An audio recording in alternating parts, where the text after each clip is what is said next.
And there's a lot of infrastructure here as well that has been kind of improved and protected with the project. So we have a couple of folks that we're going to hear from, and then if Mr. Dorsey is able to make it, we'll have him speak at the end. But initially we have actually Kelly Brown, who's one of our stream monitors, and she's been monitoring here at Windy Run for, I think, close to 10 years. So we wanted to give her an opportunity to just say a few remarks about what Windy Run means to her and why she monitors and that kind of thing. So come on up. Hi everyone. Thanks for name, please. So yeah, I'm kind of lucky to have been able to be a stream monitor for almost 10 years and started out and have always done it here at Windy Run. It's really beautiful. It's close to home. So I have to admit though, I've lived in Arlington for almost, well, I'll just say around 20 years.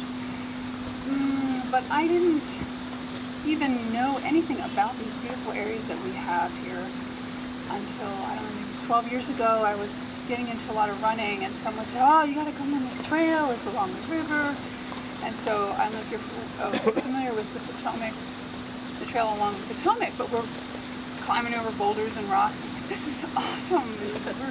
We're urban, but we have all of this wild space and rocks to climb over. And then I see waterfalls. We have waterfalls in Arlington, so it took me long enough to figure that out. And then not long after I found out about the stream monitoring and had the opportunity to do that. So there's two kinds of stream monitoring, and the one I start out with, I think is kind of, it's more elaborate and kind of more cool just because it's more elaborate.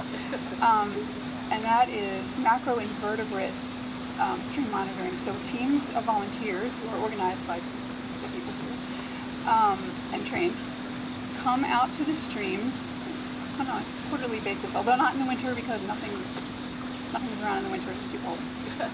We go out with nets and we collect what's living there and count it. Tiny, they're called macroinvertebrates, but they're actually very little. Like on your shirt. Like on my shirt, yes, right, so don't tell. They're like this little.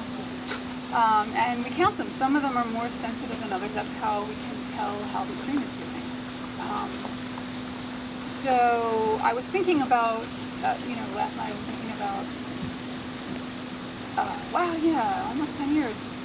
And I think I've become affected by it because, a couple months ago I was looking at my dog all curled up in a little C shape, as she does, on the floor, looking really cute. Oh, she's so cute. She looks like a caddisfly larva.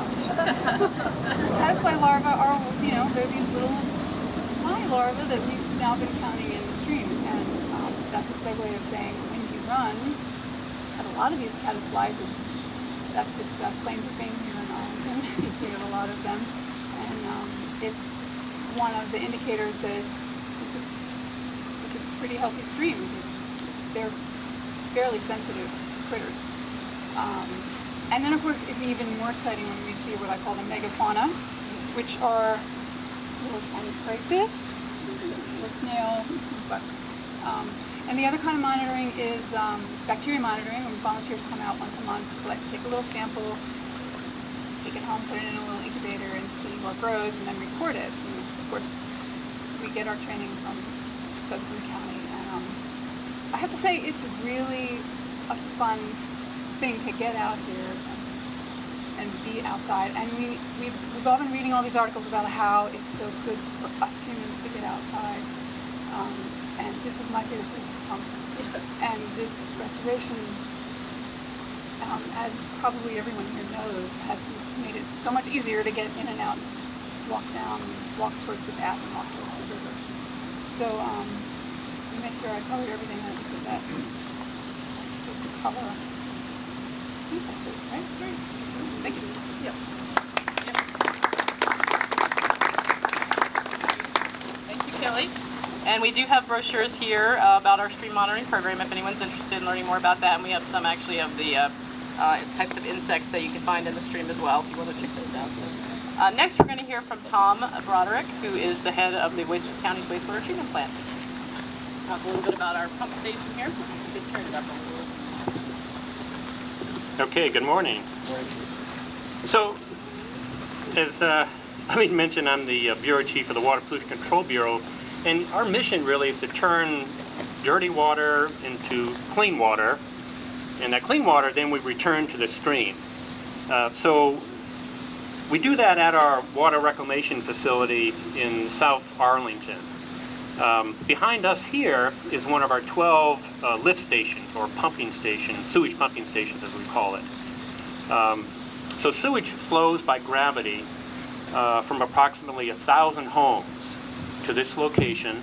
It's about a 330-acre, we call it a sewer shed. Some people call it a watershed, but they aren't always the same. And it flows by gravity from your homes into a pipe, and it connects to other pipes that are bigger, and they flow downhill, until they get to some place like this. And this pump station actually, it's been around here for a while, but it was refurbished about in 2010. We put in new pumps, new controls, it's rehabbed. And what happens here is it pumps over the hill to the east to Spout Run. There's a gravity sewer there that flows downhill to the Potomac River, where there's another sewer, a bigger sewer we call the Potomac Interceptor, that flows to the east downhill through Arlington National Cemetery, through Crystal City to our plant. So that's where we actually turn the water from dirty into clean. This pump station here normally pumps about 300,000 gallons per day. So it's about 300 gallons per house per day, and that's pretty normal. However, in wet conditions, we've had a couple wet conditions this year, they can pump up to about 10 times that amount. So we've had flows as high as 2.6 million gallons per day flow coming out of this pump station. So we got some heavy duty pumps in there, and we got backup pumps to the normal pump. So we're it's part of our good engineering to have a spare of everything and make sure that we can take care of those extreme events. In many ways, taking care of extreme events and making sure we have good efficiency is part of this modern sanitary engineering. In this lift station really is part of our public infrastructure. We've heard about crumbling infrastructure in the U.S. and in some respects we had a crumbling situation here. The pump station was fine, but the stream here was a risk to our pumping station. And we need to take care of the entirety of the public infrastructure, including the streams that are next to the pump stations. And we've been aware of the potential erosion effects here at Windy Run for quite a while, but to just protect the pump station ourselves, probably we wouldn't have solved the entire issue here. We probably could have gotten some engineers, poured a lot of concrete, a lot of rebar, maybe some extra riprap, and protected the pump station, but really not taking care of this. So when we heard that we were going to have a potential stream restoration and we could chip in some of our funds, but we were all on board. That's fantastic. Actually, I was amused by the photos here. We had a sanitary sewer line that was exposed just upstream here.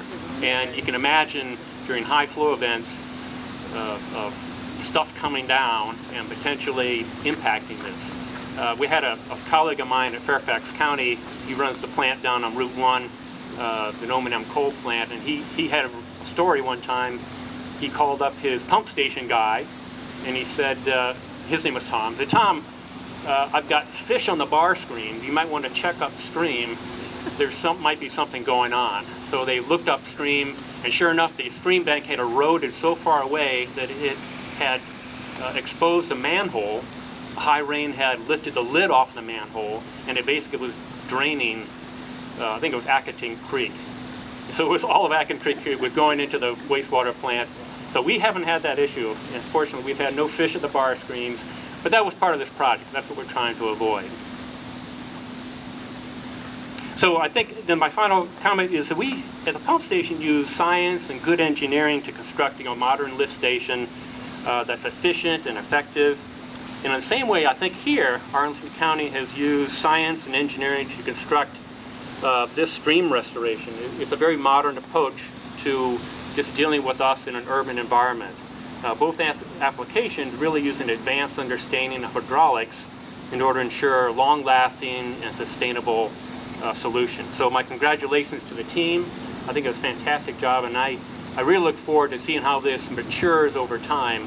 And we've had since this was constructed, I think July 25th, we had a super duper rainfall come through, and we don't see any effects. So I think we passed the first test, and I think as it matures, I think we'll see it really, see these macro things come back. Looking forward to that.